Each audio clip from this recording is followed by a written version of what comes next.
মানুষ বলে না, অনেক মেয়েরা বলে বিয়ে করলে জীবন নষ্ট হয়ে যায়।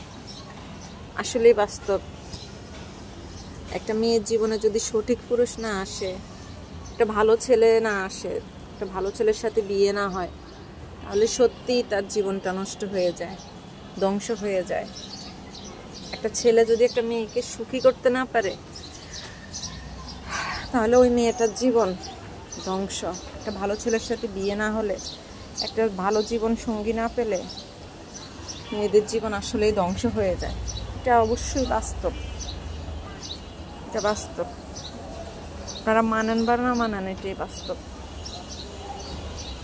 ভালো জীবন সঙ্গী না হলে, একটা ভালো পুরুষের হাতে যদি মা বাবা মেয়েকে না উঠাই দেয়, বা স্বামী ভালো না হলে কোনো মেয়ের জীবনে সুখী হয় না, ভালো থাকতে পারে না।